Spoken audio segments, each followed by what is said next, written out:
Help me reach 1,000 subscribers. Hit the like button and share your thoughts in the comments. I read every single one. Thank you. I never imagined a single sentence could make a person feel both invisible and ridiculous simultaneously. That night proved me wrong. My name is Ethan, 34. I'm just an average guy, working a straightforward job, keeping my life simple, and loving the people around me as best as I can.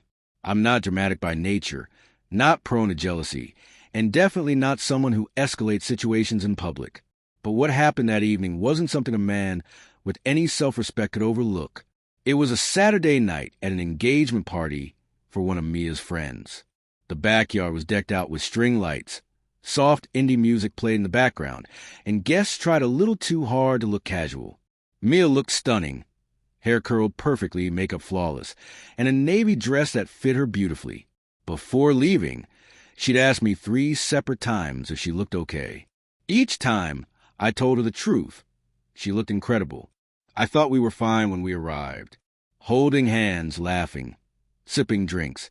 It all felt effortless. Then he appeared. Tall, athletic, with a confident air that filled the room, wearing a white shirt with sleeves rolled just enough to reveal tattoos and veins. I didn't know him, but his presence screamed, "I'm noticed." Maybe he was, but what shook me wasn't his looks. Life is full of attractive people. It was the way Mia's eyes lit up as he approached. He called her name like they were old friends. She hugged him, a touch that lingered longer than a casual greeting should. Then it happened.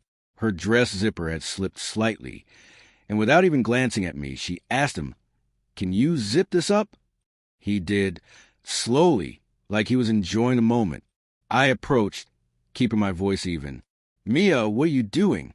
She looked at me as if I were the one making a scene. "What?" I just asked him to zip my dress. "Don't make an issue." I lowered my voice. "You could have asked me." Her expression hardened, cold, irritated, annoyed that I wasn't just going along with her careless behavior. And then she said it, "If you're jealous, just shut up and go home." No regret, no concern, just pure dismissal. Several nearby guests heard it too. My chest burned, but she didn't care. She shrugged, took a sip of her drink, and returned to her conversation as if I didn't exist. I stepped away for a moment, not out of anger, but to breathe, to process what had just occurred. Was this really the same woman who used to hold my hand in crowds? The one who told me she loved how safe she felt with me? It felt like someone had swapped the woman I loved for someone sharper, colder, and utterly indifferent. Yet, I wasn't ready to give up, not until I saw what came next. Returning to the backyard, I found Mia laughing, close to him, touching his arm the way she once touched mine. But this wasn't casual. Her posture was relaxed, her smile effortless, and he leaned in just a little too easily. This wasn't the first time. She tucked a loose strand of hair behind her ear, looked up at him, and said softly, almost intimately, "You always know how to make me laugh. Always. Not today. Not tonight. Always." A knot formed in my stomach.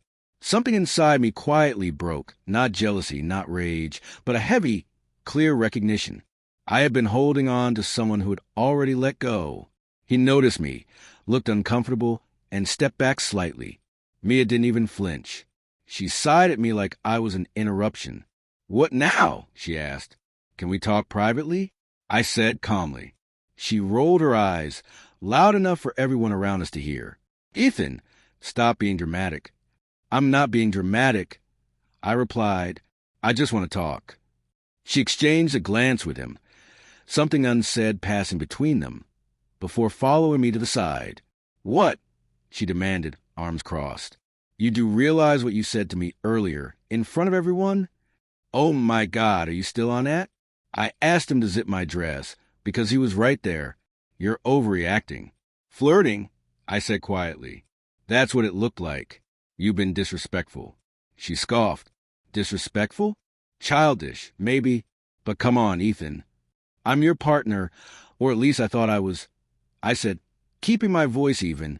She looked at me like I had lost my mind. "Maybe we're just not compatible," she said flatly. Compatible. Not sorry. Not regretful. Just compatible. That's when I understood. I hadn't lost her that night.